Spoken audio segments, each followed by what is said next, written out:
Who's inventing the tools for the 21st century kitchen? On today's menu, cooking moves out of the kitchen and into the lab as scientists develop the tools of the culinary future. So now we have to get the smoker going. A rare look inside the private kitchen of super genius Nathan Myhrvold. It's not so much that it's about science as it's about breaking any rule that exists. Meet the creator of the science of deliciousness. I don't understand why people are not chemists. All of them. In Kentucky, reinventing tobacco's past for a sustainable future.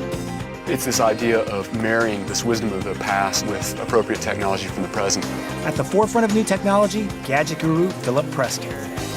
I've had the opportunity to work with really the best chefs in the United States today, and I love the challenge.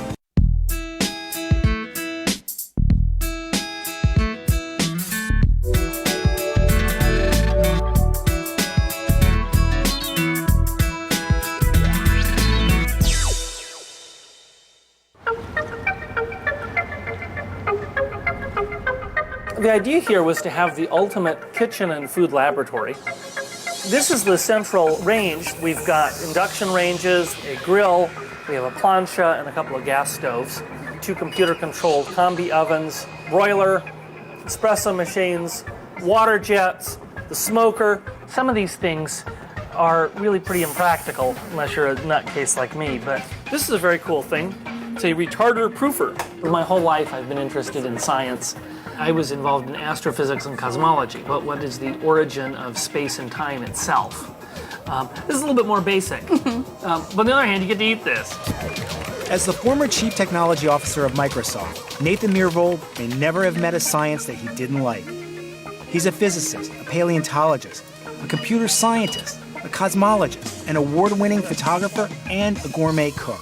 And yes, the last one does count as science, especially when it comes to Myhrvold.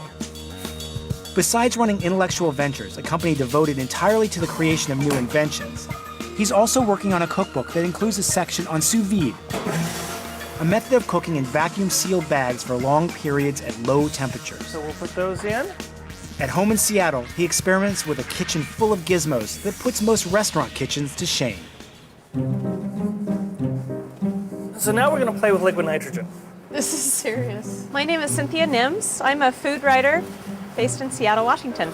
It's dangerous, and some people get all freaked out about the danger, but it's actually no more dangerous than hot oil. Nathan is an inventor in many respects, certainly, and currently he's known in this cadre of the food world that it is definitely the food meets technology arena. So this is just vanilla-flavored whipped cream. Sure. There's a whole movement of chefs that are reinventing the way cuisine is done. It makes a sizzling sound just like frying. Yeah. And it's not so much that it's about science as it's about breaking any rule that exists and using any technique that you can to do something really different and interesting. I'm going to make a tomato consommé. Oh, a consommé. Yes, we're going to use a centrifuge. It's going to subject these poor little tomatoes after we juice them to forces about 40,000 times that of normal gravity. So we're drawing off all the solids, is that what we're doing? Exactly. So now we have to take the juice, and we have to load the juice into the centrifuge rotor. You know when your washer dryer is unbalanced, it goes ka-wumpa, wumpa, wumpa? I do know that. We don't want that to happen here. So what we have to do is load the liquid in pairs. Okay, now we go to the centrifuge. And now we say start. This will take an hour at very, very high speed, 13,000 RPM. So this is a piece of beautiful king salmon. This is going to be sous vide, is that what it is? Yes, I got into sous vide about 4 years ago. I've read every book and every technical paper there is on sous vide. I've also done a tremendous number of experiments, cooking experiments of my own. As a result, I've kind of become a sous vide guy. So now let's go to the vacuum packer. So here the air is being sucked out. Some of this new food has elicited the same kinds of cries of horror that the French Impressionists elicited when they were first shown. So this is what we'll be using to cook sous vide. This is a water bath. It's very hard for us to believe now because you look at Cézanne and Gauguin and those are almost holy. But they were considered ugly at the time. It's at 45 centigrade. which is 113 Fahrenheit. But over time, that really does move the way people think about food. We're expanding the realm of what we like, of what we can experience. And I think that's a great thing. This lets me actually photograph what happens inside. So the idea about sous vide is being able to do two things. One is precisely control the temperatures with which you cook.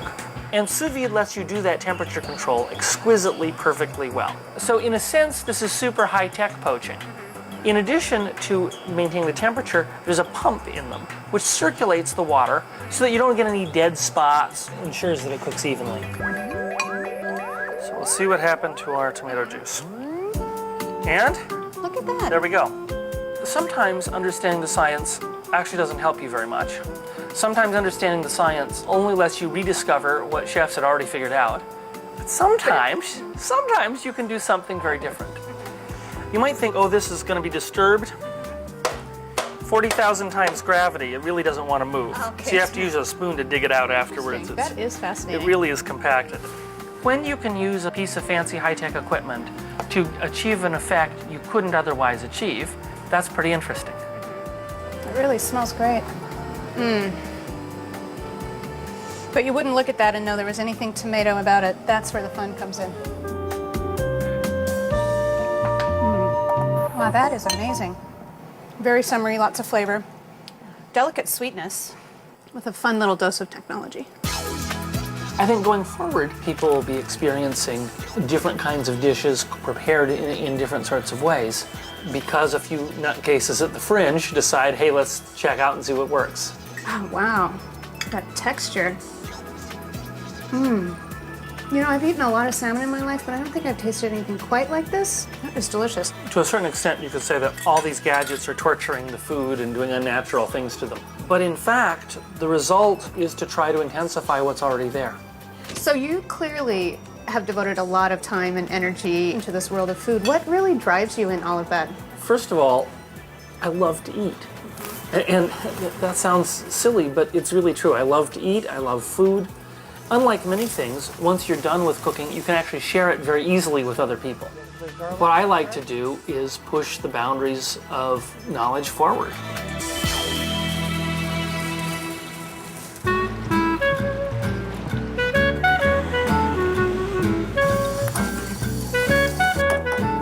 Molecular gastronomy is one of the hottest trends in cuisine around the world today. This is molecular gastronomy. And what chefs do is not molecular gastronomy, it's molecular cooking. Stuff like this. I define molecular gastronomy, I know what it is. Whip. Hervé Thies is a molecular gastronomist. In fact, he coined the term molecular gastronomy. Why is molecular gastronomy important? Science produces knowledge. And knowledge is what makes us different from animals. So science is important because we are not animals. My name is Louisa Chu, and I'm a chef and a food writer. Back in 1988, French chemist Hervé Thies coined the phrase molecular gastronomy, founding a culinary field devoted to the science of deliciousness. His research has led to methods allowing modern chefs to foam, gel, and liquefy food into new and more flavorful creations. Thies also has a bit of an obsession with the chemistry behind the history of cooking. Oh, there it is. By lab testing techniques from old cookbooks, 19th century cooking traditions, and even old wives' tales, Thies sets out to explain the science behind the art of cooking.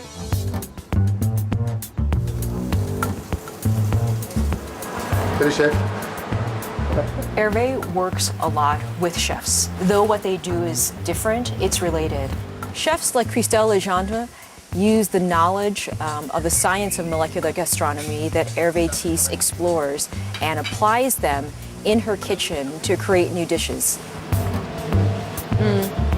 These sablés are a very traditional French cookie, and the dish that Christelle is assembling right now is something that actually started in Hervé's lab.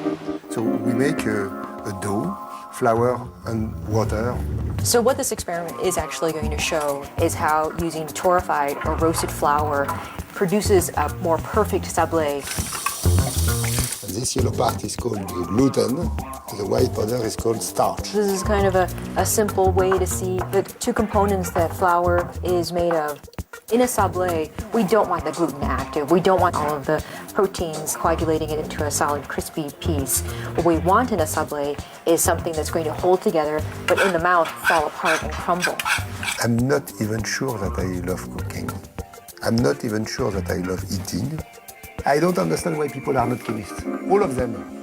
The other solution to get a better sablé, you just torrefy it. Now Hervé is heating just flour alone without any fat, which is torrefying it, browning it. Roasted.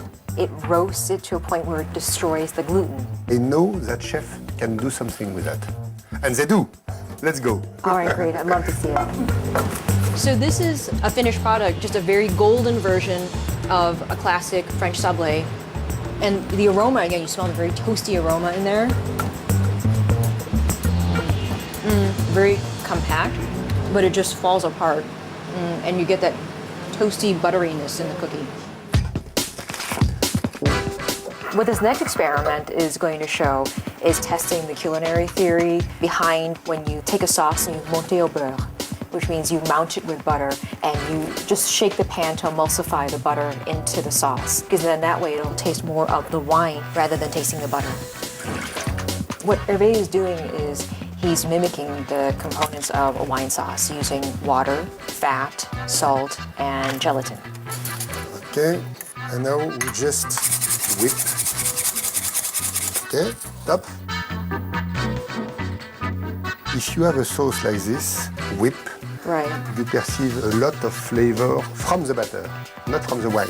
Because in the whisk sauce, you'll get more contact of the fat droplets on your tongue, on your palate. You'll taste more of the butter than you will actually the wine. As a cook, I would not be proud to serve it.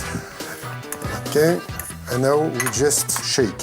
I'm not sure that I'm a very good shaker, but you see how different it is? What we're looking at on the monitor is what a wine sauce would look like if we were to simply shake the pan to incorporate the butter.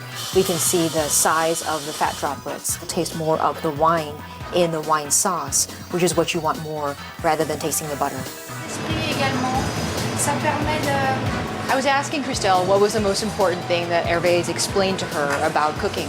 And she was saying that molecular gastronomy is really important in just about every aspect of cuisine. It's really opened her spirit. It's really helped her develop her imagination.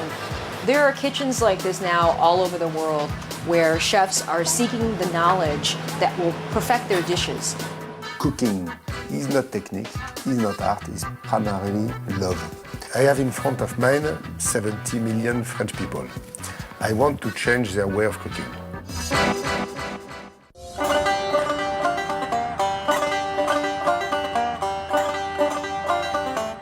A lot of people think that organic means rejecting a lot of the things that we've developed in our agricultural evolution, and that's really not true. I think one of the central focuses of organic farming is using the appropriate technology from the present with the wisdom of the past.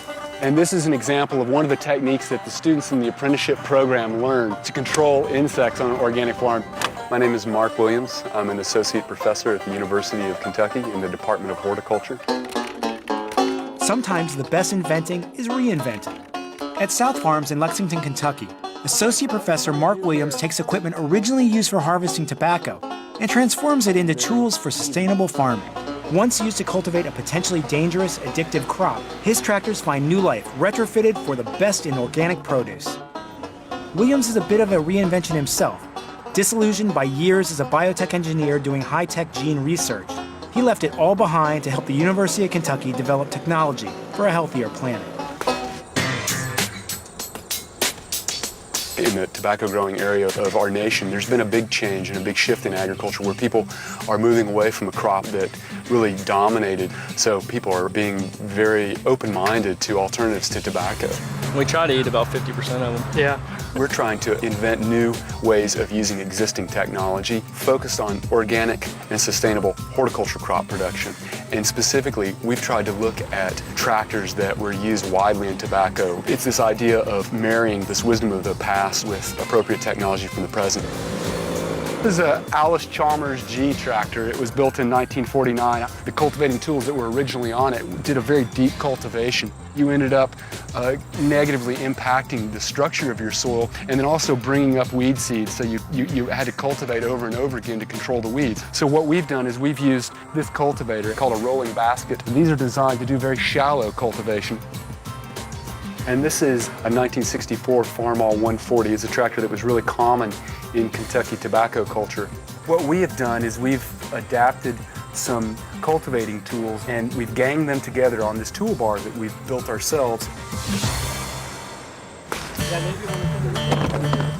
Right now we're harvesting peppers. We have close to a dozen different varieties.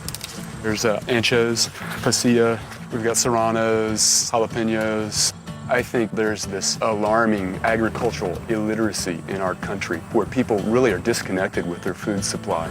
Hey Mark, what's for lunch? We all get together each week where one of the apprentices, one of my staff, or myself designs a meal mainly around all the food that we're harvesting that week. And then we all work together to prepare the meal. You know, the plate, to me, is such an important place to put in action your belief system. This is great. I believe in the connection between taking care of my own body and taking care of the planet. Well, that's an opportunity each day for all of us to put those beliefs into action. Thanks a lot, Bob. Yeah, Compliments to the chef.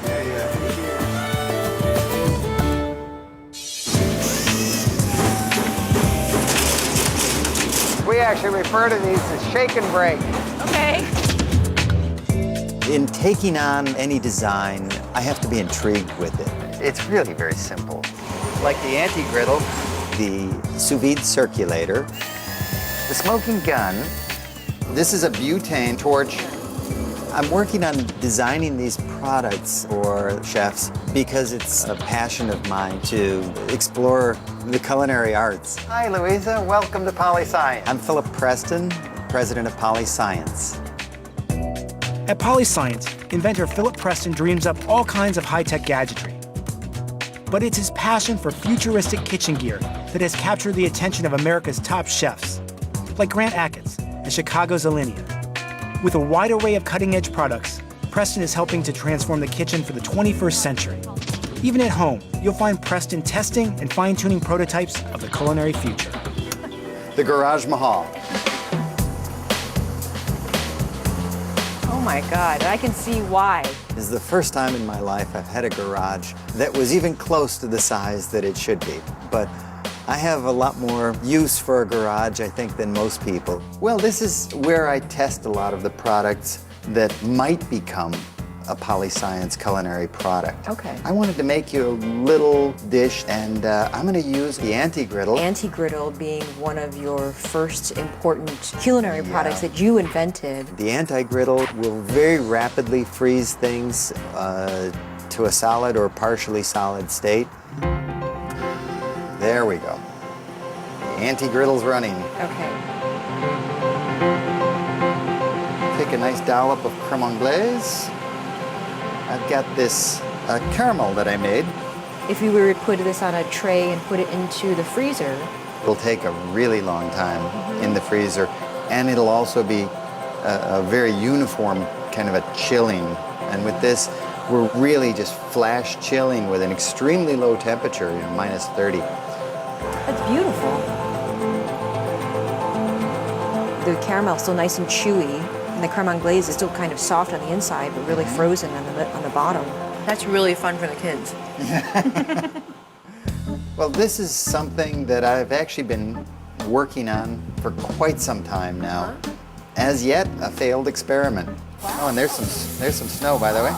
It's trying to take something that happens so easily in nature, and you realize just how hard it is to duplicate. My wife and I are probably the only people that have had a really nice bowl of strawberry snow. The problem I've had so far is I just can't grow enough quantity of snow. One of these days we'll get it. Oh. Your soup's ready. This is some mushroom soup. Every spring we go out hunting mushrooms. My next step, I want to infuse some smoke flavor into that mushroom soup. Oh, all right. The smoking gun is a way to provide a subtle smoke flavor to a dish that might be totally impractical to put on a grill. I think What for are you this, using? I want to use peach wood. All right. This is a fun trick, adding a smoke flavor to soup. Smoke and soup usually don't go together unless there's You been an wouldn't think. accident. Exactly. So you've got the peach wood chips in the pipe bowl. Yeah. I'm really getting a serious infusion of that smoke to a lot of the soup. There we go. So A good now- flask of soup. Right. One of the concerns, I think, with some people seeing products like a flask, a laboratory flask, and a smoking gun is that they think they're going to taste something really weird. Oh, gosh, no, not at all. And the mushroom soup is beautiful and rich. One of the things that has led me to inventing is I love the challenge. It's just a curiosity. It's the fun of solving the problem, and I think an eternal optimism. I still rely very heavily on all of the traditional cooking techniques, and really these are just additional arrows in my quiver. Really, I don't look at any of these pieces of equipment as radically new concepts, but rather new ways to create some interesting drama in the kitchen just at the push of a button.